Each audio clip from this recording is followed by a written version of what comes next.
Well, we were extremely happy with the way Fierceness ran. The race kind of unfolded the way we envisioned it would. We wanted to get involved and get to the first turn, good position, and which he was able to do, and just powerful performance. Locked, got shuffled back a little more than we wanted. Got stuck inside, a lot of kickback. I thought once he kind of got in the clear down the lane, he started to close pretty well, but at that point, the race had kind of gotten away from him, and he was a couple strides away from being second, but he just had too much to do at that point. I want to just interject, because you had told me you wanted to get him a little more forwardly placed and engaged in the race, and that's not the way it played out. No, I mean, we wanted to get some tactical position, but it didn't work out that way, and it can sometimes be a hard track to make up a lot of ground on.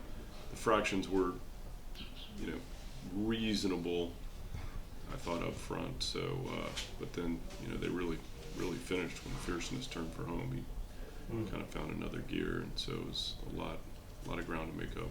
You were right to cross out the Champagne, put the line through that. Yeah, sometimes you just have to go with, even though the horse had only had 2 starts, we were kind of looking at his entire body of work, which included a lot of impressive breezes leading up to his debut, and a couple good breezes after his debut leading up to the Champagne, and so the Champagne's just a head scratcher, and he came back and breezed really well, and we said, we know he's shown he can do it in the mornings. We know he's shown that he can do it in his debut. So it was a classic case, like we said going in. We just got to draw a line through that race and try again. Have you ever done anything similar? To that, taking a shot with a horse that basically had only run one time, for all intents and purposes, for a race of this magnitude? No, I can't think of another one where we had such a disappointing prep race, for a big race, and I don't know if I could think of too many Breeders Cup winners, period, that would have come off a 7th by 20 in performance. Well, and then, if it overfilled, you might have had trouble getting in. True. Yeah, I don't know where we would have stood, in the selection process. The one thing about it, like the debut was so impressive, that was probably the fastest race that anyone had going into the juvenile. And if had the Aqueduct race not been on an off track, then everyone would have been saying, oh, he just won because he likes the mud, which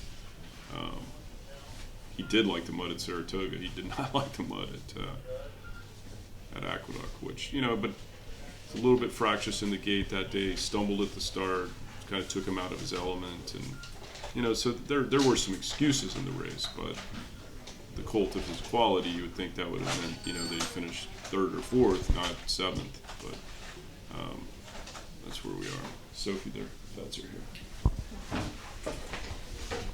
Mike said that after Uncle Mo and Forte, he's not thinking about the Derby Yeah. with this horse, but we are.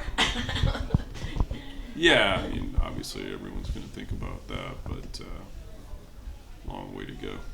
Yeah. And where will they go from here?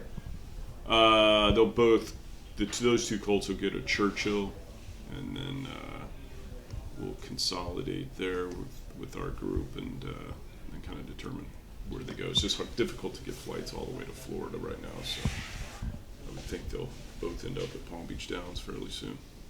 Okay, and then the trick's going to be keeping them apart is that possible? Yeah, good thing about 3-year-old spring is there's preps every weekend somewhere. But they're both through for the year. Yeah, I don't see any. Yes. What about Noted? He just didn't fire. I said he down the backside he tried to tuck him in and to try to save a little ground. He said as soon as the kickback hit him, he started to retreat. So he tried to get him out in the clear, and then he made a mild bit around the turn and flattened out. And he said he just kind of wrapped up on him at that stage. With Fierceness, what traits does he have? I mean, you've won the Derby a couple times. They've hit the board multiple times in it. What are the traits that he has when we look again ahead to the first Saturday of May? High cruising speed, you know, looked like the ability to carry it at least a mile and a 16th yesterday. And the way he came to the wire, you'd think he'd get further. So I think that's the main thing. Does he remind you of any? I mean, I guess after you could two say, races or three yeah, races? not particularly, but yeah, a little bit of Uncle Mo. I mean, when we were talking about strategy, we were talking about trying to get the trip Uncle Mo got in the juvenile. And that's what we were able to do.